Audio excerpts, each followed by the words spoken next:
Imagine an African nation defeating one of Europe's most powerful armies at the height of colonial expansion. In 1896, while almost every corner of Africa was being carved up by European empires, one kingdom refused to surrender. Against overwhelming expectations, thousands of Ethiopian warriors faced a modern Italian army, equipped with rifles and artillery.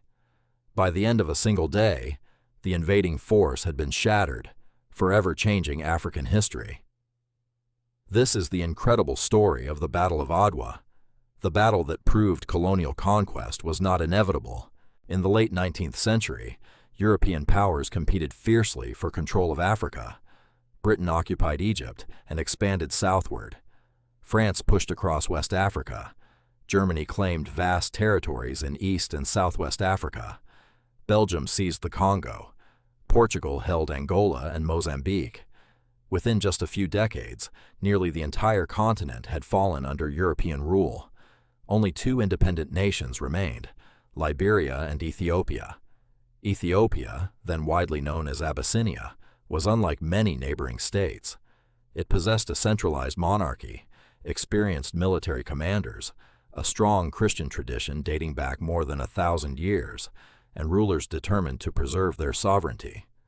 Italy, a recently unified European nation, eager to build its own overseas empire, viewed Ethiopia as an opportunity to gain prestige and colonial territory. After establishing colonies in Eritrea and parts of Somalia, Italian leaders believed Ethiopia would be their next conquest, but they gravely underestimated the nation they sought to invade. The crisis began not on the battlefield, but with a diplomatic agreement.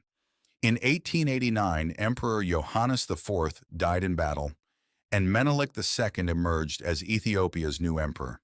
Seeking stability, Menelik signed the Treaty of Wuchale with Italy.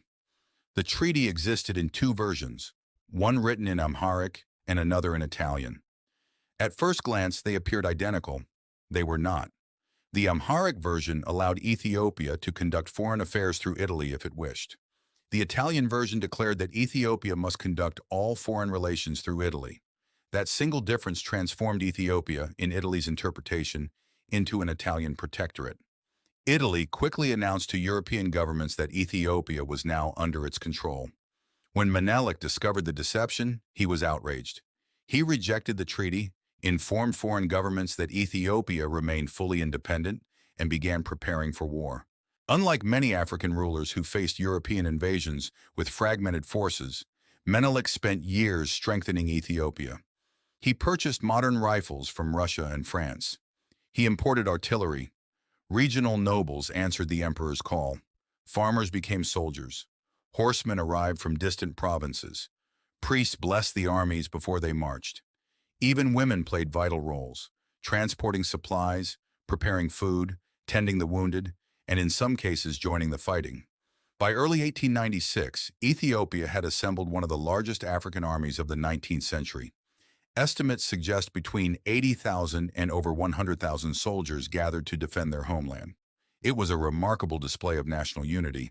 Italian Commander General Oreste Baratieri faced growing pressure from politicians in Rome. The government expected a quick victory.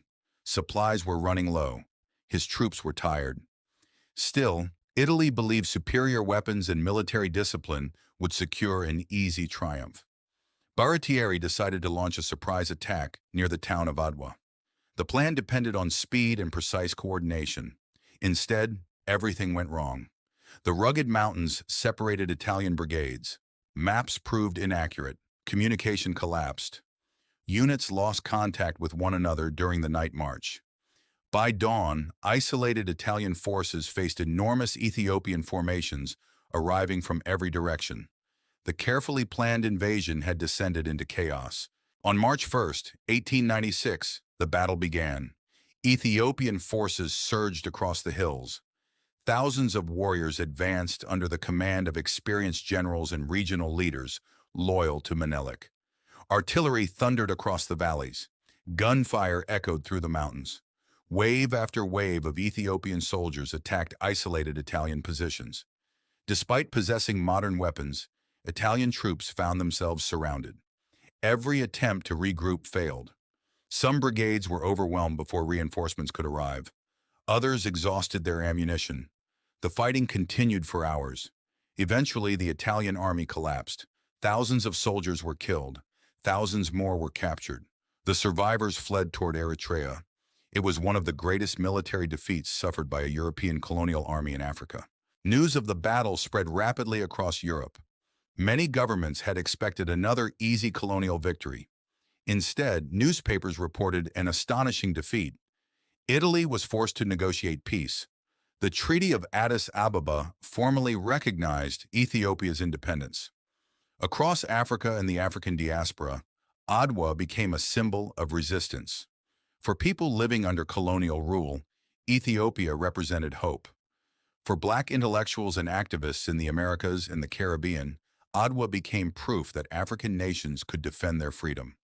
The battle inspired generations of anti-colonial leaders throughout the 20th century. Although Italy later invaded Ethiopia in 1935 under Benito Mussolini, the victory at Adwa remained a defining moment in Ethiopian history. Today, the battle is commemorated every year in Ethiopia.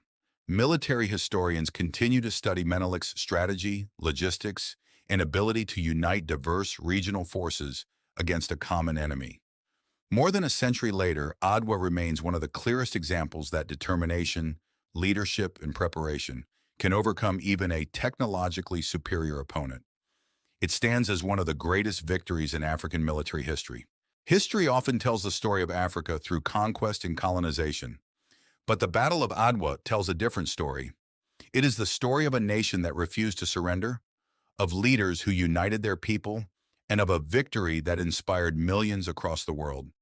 If you've never heard this story before, you're not alone. There are hundreds of incredible chapters of African history waiting to be rediscovered.